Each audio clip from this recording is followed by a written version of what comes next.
What's going on, Aberrant Garage fans? I'm Anthony, and today I'm going to be going over how to change fuel filters on a 4th gen 6.7 liter Cummins.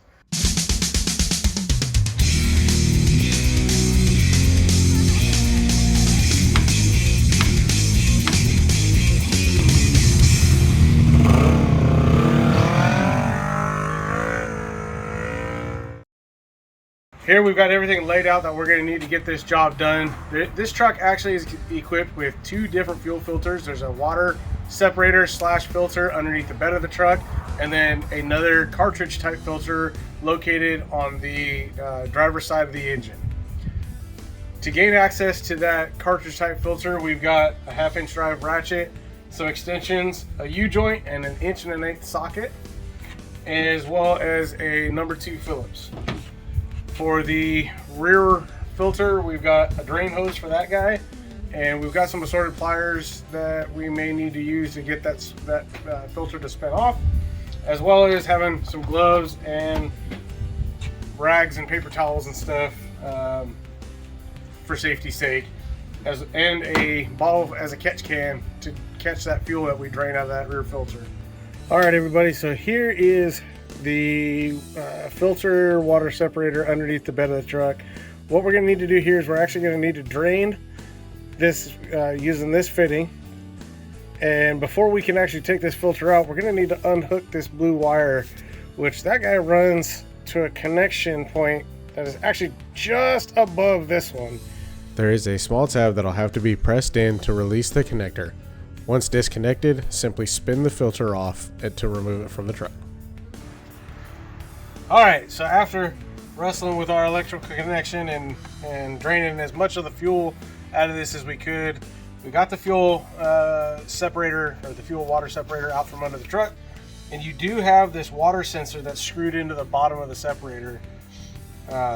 You'll need to make sure either to replace this or take this out and transfer it over to your new filter. So we've already got this thing loose, and it's pretty easy, just unscrews.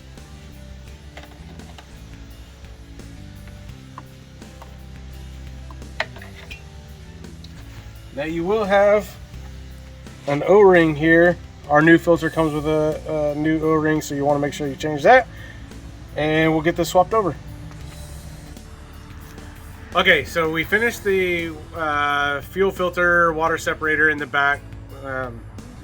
We installed that new O-ring. We went ahead and spun that on. It spins on just like a regular oil filter, and unfortunately it's pretty cramped up under there, as you guys saw previously.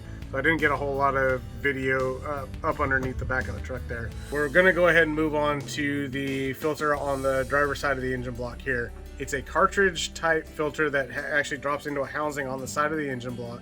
So you'll want to drain that housing before you remove the lid and attempt changing that filter. Dad, if you'll pass me the camera.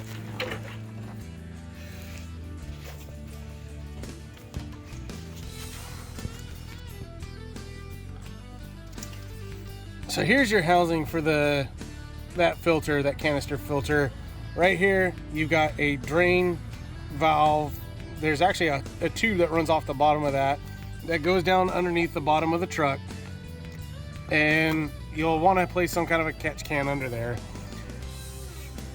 Once you got that drain, go ahead and close that valve and you're ready to remove the lid. And that's where we're at right now. Be aware of excess fuel that may be sitting on top of the filter as you go to remove the cap. There's our lid. In case it works. Once that cap is out of the way, you may find one of 2 styles of filters that I personally have come across. This particular style had a tab sticking off of the top of it that I was able to grab with a pair of pliers, give a simple tug, and the filter was free to remove from the housing. The other style that I've come across has a flat disc with a lip under it that is relatively easy to remove as well. Simply take a pry tool and leverage against the side of the housing underneath that lip, and the filter pops out relatively easily. Be aware of dripping fuel as you remove the filter, as there may be some fuel still left on the top of the filter as well as caught within the filter media. And out she comes. All right, so As with the separator in the back, we get new O-rings for the front filter. This O-ring is actually going to go around the outside diameter of the housing, down where the lid actually seals that housing off. So I'm going to go ahead and throw this on real quick.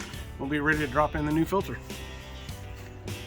It's always a good idea anytime that you're installing an O-ring to lubricate it prior to installation. Whether you utilize engine oil, a grease, or maybe even a specialized O-ring lubricant that is compatible with whatever materials that it may come in contact with, doing this prior to installation helps to prevent damage to the O-ring as it's being installed, as well as preventing any sort of damage during subsequent installations, such as in the case of this particular O-ring, the installation of the cap. That lubricant helps to provide a slippery surface between the materials and the O-ring, ensuring that you don't damage the O-ring during that installation process. The installation of the new filter is as simple as the removal. All you have to do is pop it back in to that housing, making sure that it is fully seated at the bottom of the housing prior to installing the cap. And next we'll throw on our cap.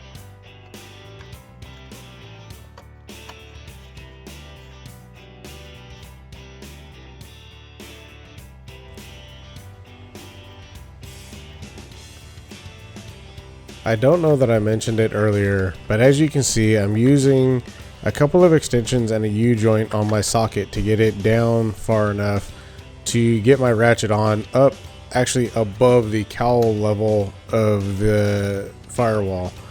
The socket in this instance is 1 1/8 inch and it fits just fine.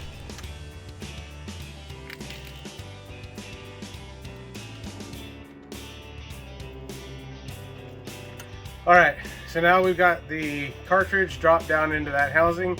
Went ahead and spun the lid back on. To tighten those, you really only have to go down hand tight plus about 1/8 to 1/4 turn. You don't need to be overly tight, it's just a plastic lid. Be careful, otherwise you'll split that plastic open. You got the O-ring that provides the seal, so once you get through the priming process, be sure to double check your seals and make sure you don't have any leaks. So now we're going to jump into actually priming the water separator and the engine filter and see about getting the truck started again.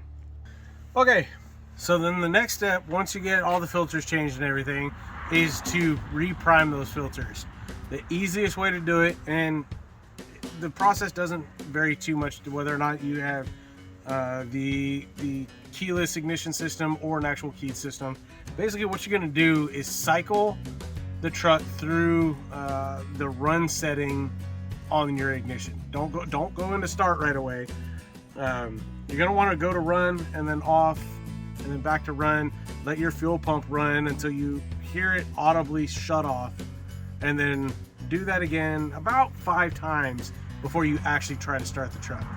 So what I'm going to do, I have a keyless ignition system in this truck, so I'm just going to hit my ignition button 2 times to the run setting, let the fuel pump run, and then we're going to do that process again a couple more times.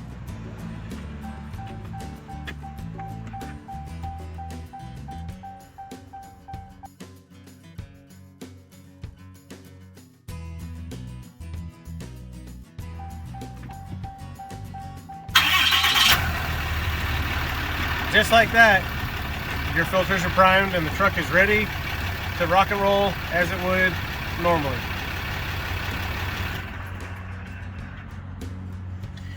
And really that concludes doing a fuel filter change on a 4th gen Ram. Again, whether or not you have the keyed ignition or the keyless ignition, the push button, cycle that ignition through the run cycle 5-6 times before you actually attempt to start the vehicle, and you should have no issues. Guys, thanks for watching. I hope that this helped you determine how to do a filter change on your own truck to save some money. If you like what you saw today, please consider subscribing to our channel and hit the notification bell. We've got more tips and tricks that are coming down the pipe, and we want to share those with you guys. If you have any questions, please hit us up in the comments below. I do my best to answer every single one, and I'll see what I can do to help you out too. Guys, thanks again, and we'll see you next time.